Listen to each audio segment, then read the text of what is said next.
तो आज के टॉपिक में पढ़ते हैं कि इलेक्ट्रोकेमिकल सेल पर एक्सटर्नल पोटेंशियल का क्या इफेक्ट पड़ता है। ठीक है बच्चों, कई बार इसी बेसिस में क्वेश्चन आता है। तो देखिए बच्चों, बिना देखे पढ़ते हैं।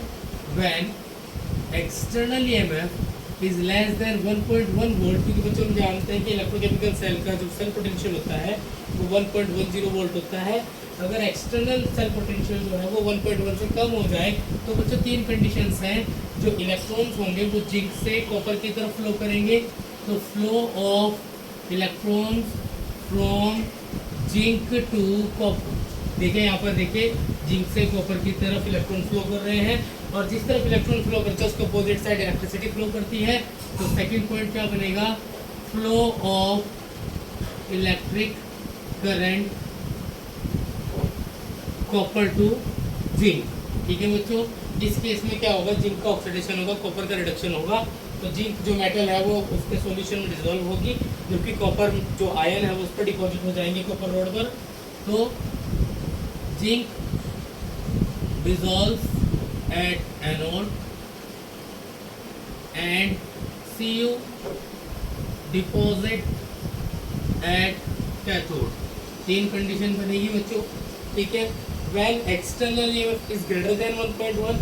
अगर सेकंड कंडीशन में when external EMF is greater than 1.1 volt, अगर सेल पोटेंशियल जो एक्सटर्नल सेल पोटेंशियल ईएमएफ के गैल्वेनिक सेल के सेल पोटेंशियल से ज़्यादा हो जाए तो बच्चों यहाँ पर रिवर्स रिएक्शन हो जाती है। फ्लो ऑफ इलेक्ट्रॉन कॉपर से जिंक होने लगेगा। ठीक है, जिंक से कॉपर से जिंक होने लगेगा तो जिंक से लेके इलेक्ट्रिसिटी कॉपर की तरफ फ्लो होने लगेगी उसके अपोजिट डायरेक्शन में, और सेल एक इलेक्ट्रोलाइटिक सेल बन जाएगा। Cell behaves like a electrolytic cell. तो first condition, flow of electrons is from copper to zinc, and second condition, flow of current किधर हो जाएगा? इसके अपोजिट, जिंक टू कॉपर। ठीक है, अब यहाँ पर क्या होगा?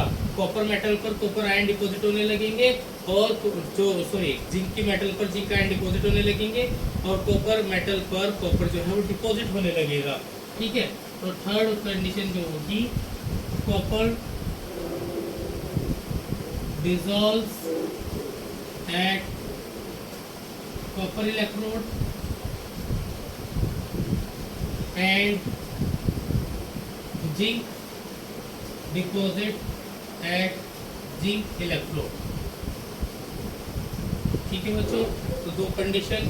थर्ड कंडीशन क्या है कि अगर external cell potential galvanic cell के ईएमएफ के इक्वल हो जाए, when external cell potential is equals to 1.1 volt, तब बच्चों क्या होगा?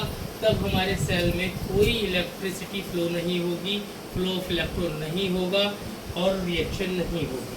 तो first condition, no flow of electron, no flow of electric current, no reaction takes place, no reaction takes place. ठीक है बच्चों, तो तीन कंडीशंस आपको याद रखनी है, सीबीएसई में कई बार क्वेश्चन आया हुआ है। ओके, चलिए।